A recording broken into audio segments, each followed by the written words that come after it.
Do you want a wedding ceremony that's a total vibe? Of course you do.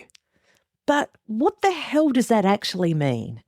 Because a vibe has become this throwaway phrase that gets slapped on everything from nails to nightclubs, and it doesn't really help you when you're sitting there with a blank ceremony brief trying to figure out what the hell to do. What most modern couples are really thinking about and imagining, if you like, when people say a vibe, is an energetic, fun, relevant ceremony that isn't too long, but still has meaning and feels.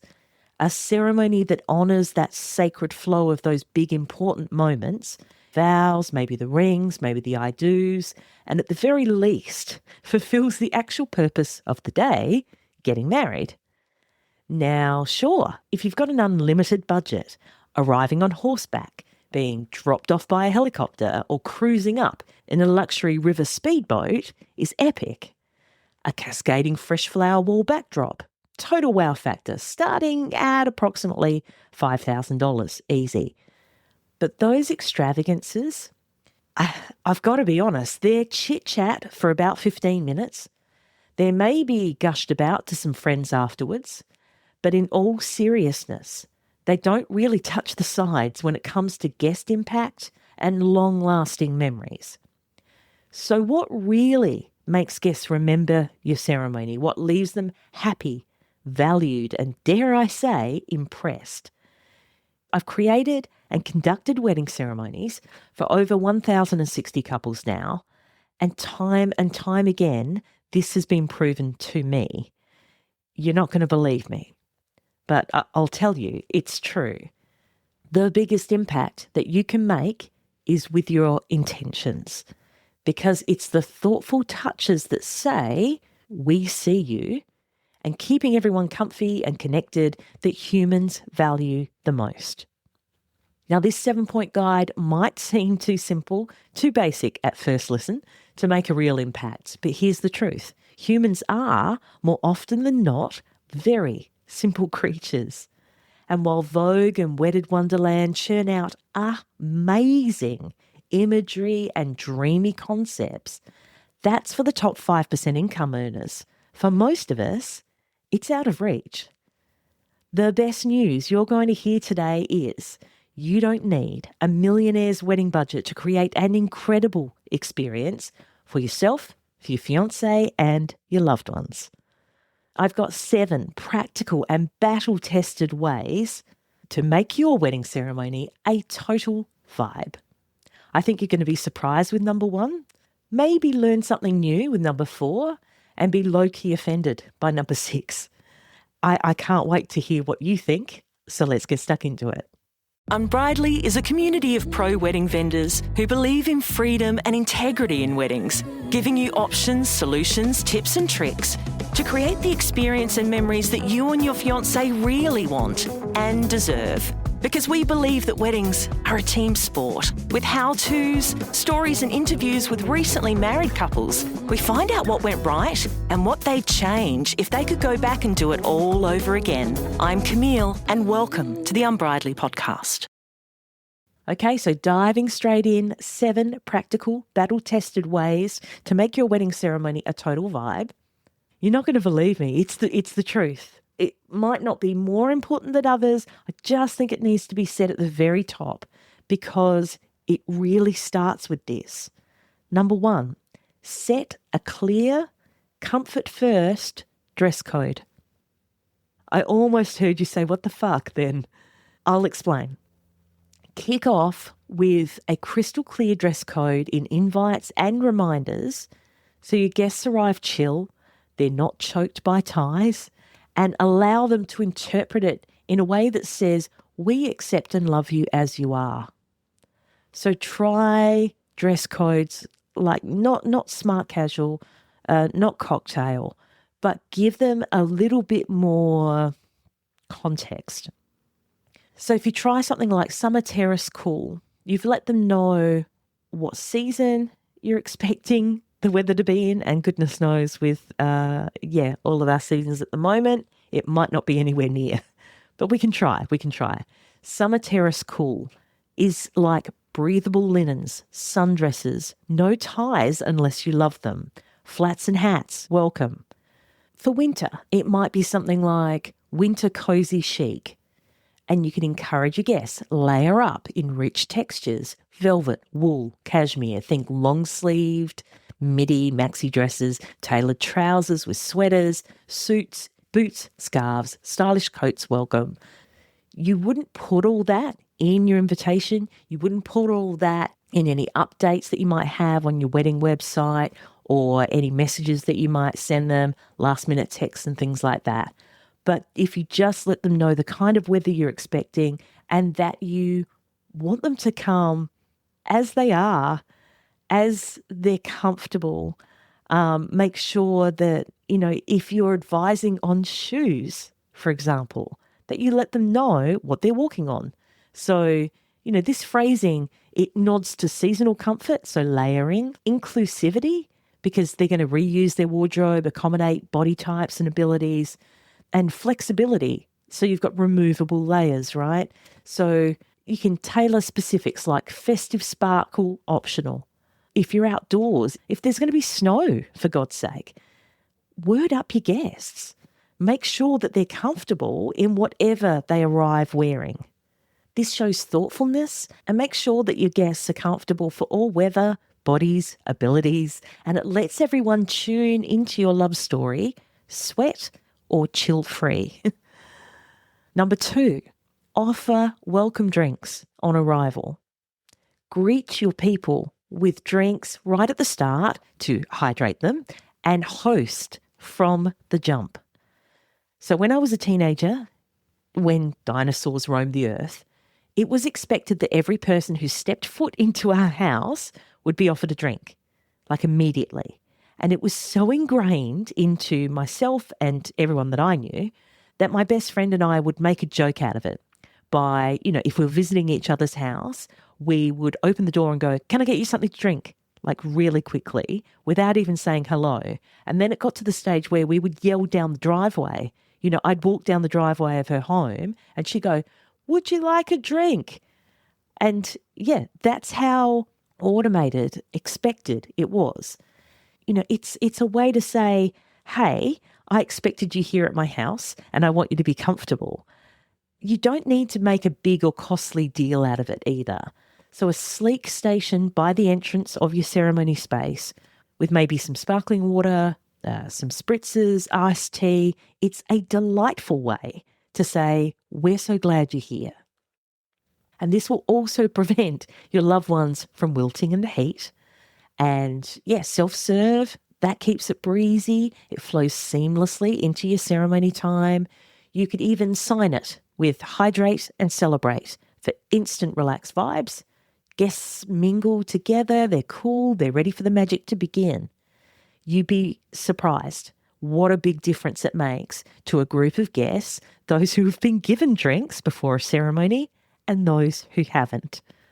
So number 3, layer in live music for atmosphere. I know I've said it a few times, but I'm going to say it again. Live music sets the pulse without stealing the show. Booking an acoustic duo means, you've got this lovely sort of soft pillow arrival and they can ramp up to, an upbeat processional as well. Having those relaxed tempo songs, they fill a space really warmly. There's no awkward silence. It builds very subtle energy, but it's palpable. It helps your guests feel at ease. They are generally, and I swear to God this is true, more chatty. Yeah, maybe it's just because you can't perceive people's, individual voices as much when there's some music sort of gently over the top, but people are more chatty and they're more willing to speak to someone they don't know. It's the truth. Having the right ceremony music style for your wedding's level of formality is important too. So stick with me here. So it helps every interaction feel alive and intentional when you match your vibe and you're enhancing everything you're trying to communicate with your wedding. So an example might be a classical solo violinist can give feelings of exclusivity, of glamour, of elegance, or electrifying. It can be pumping up the crowd to a crescendo, maybe doing a first dance or something like that, or an entrance. So you want to pick the right style of musicians and the right genre of songs, and you've got yourself a shortcut for building emotion and connection right there. Layer in live music. Number 4. Oh, mate. This is a big working chunk of your ceremony that might not be the sexiest part, and that is to nail the logistics for true comfort and ease. There are so many different moving parts here. Prioritise your parking. Make sure there's shade. Make sure there's seating. Make sure there's short breaks between formalities. Make sure the speeches are not too long. Remember, 5 minutes is too long for a speech. You're really aiming for 2 to 3 tops. It's all you need.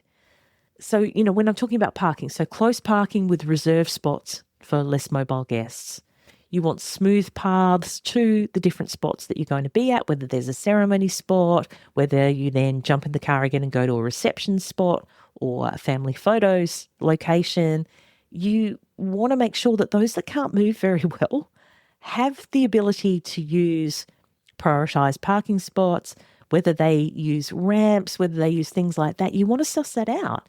You don't want to have gravel hikes for people who are not steady on their feet. When we're talking about shade, we're talking about sails, umbrellas, seating, chairs for as many people as possible is really great. Not everyone will sit down. I've begged people in the past. It just doesn't happen. But chairs for the majority of guests is brilliant.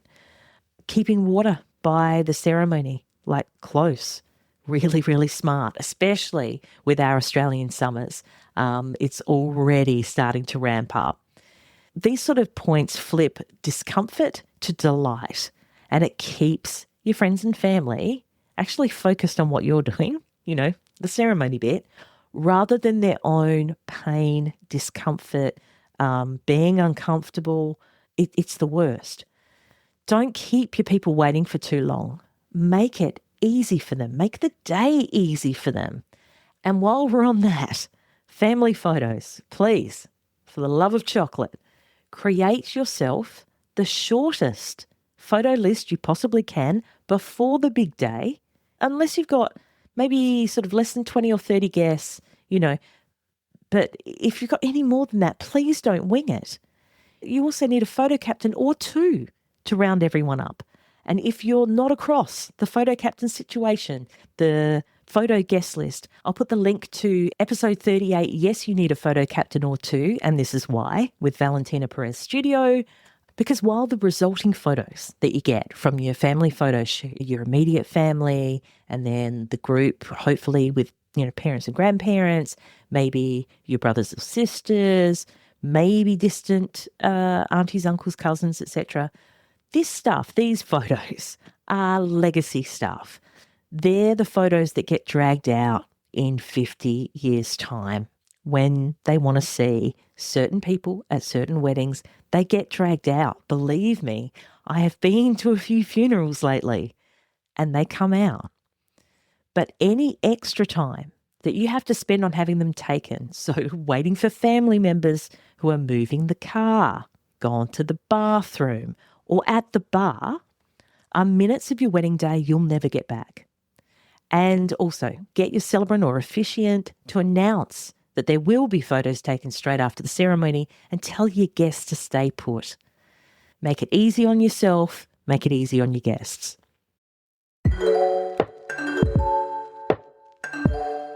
You still haven't written your vows yet, have you?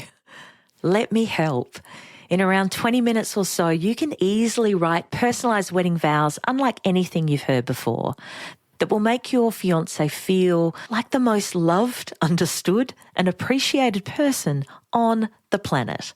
The How to Write Wedding Vows That Don't Suck instant download 17-page PDF ebook walks you through a step-by-step format for your vows, how to find the right words and phrases to describe your feelings and your fiancé, how to write that crucial first draft and create your final wedding vows masterpiece.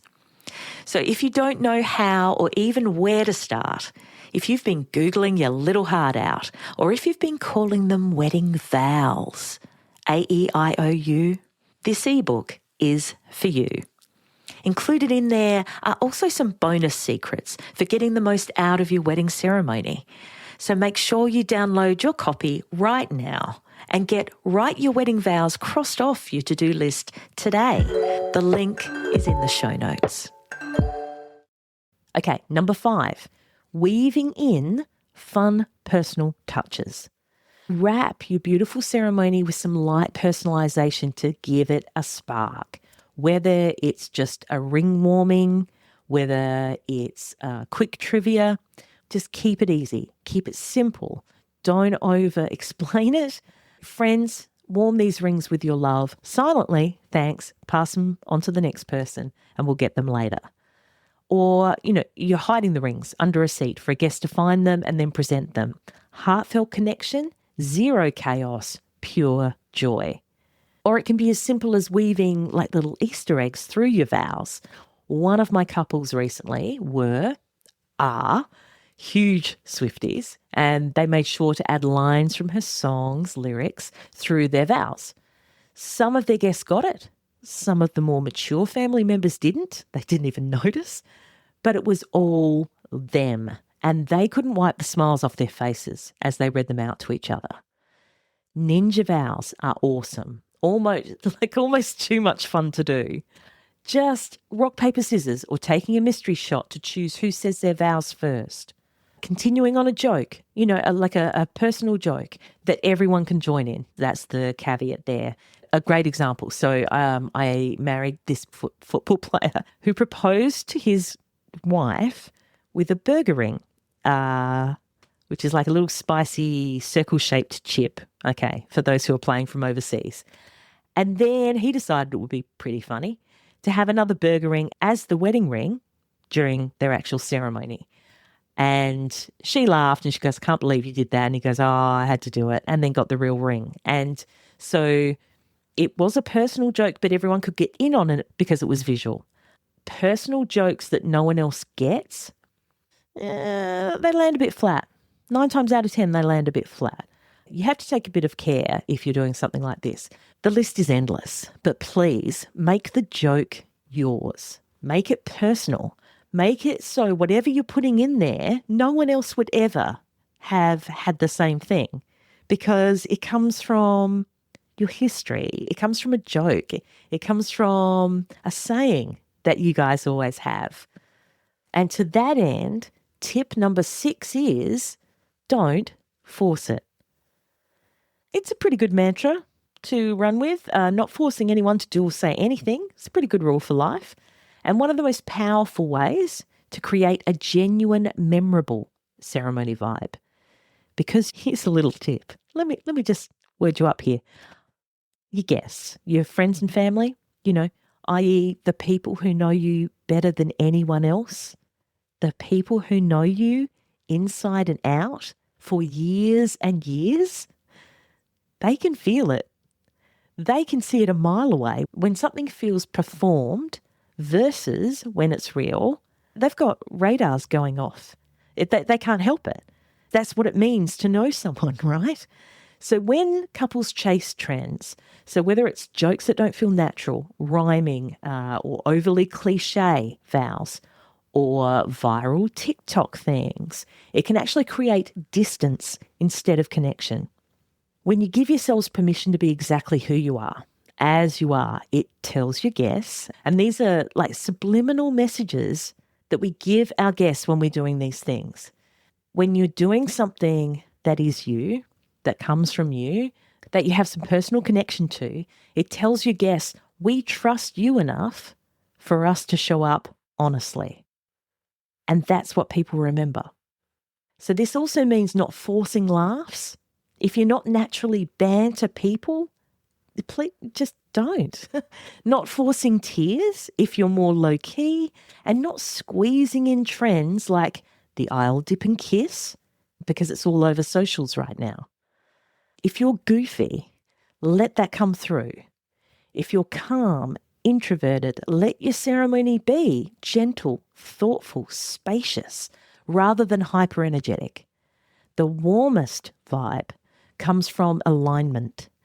Your words, the rituals, the outfit, the music, the pacing, all matching who you actually are, instead of a 10-second TikTok that tells you who you should be.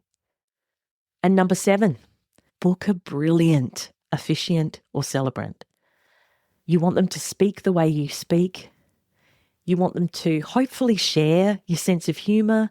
You want them to reflect your values and get what you're about. You don't have to be the same as such. You don't have to have gone to the same school, be the same age, be the same star sign, whatever. But there needs to be a connection of some description between you. A way for you to be able to shoot them a look during the ceremony and they immediately know what it is that you're fearing the most. That means they're listening to you. That means they've spent time with you, they're curious about you, they've been emailing you, there might be questionnaires, there might be a little less ego, maybe.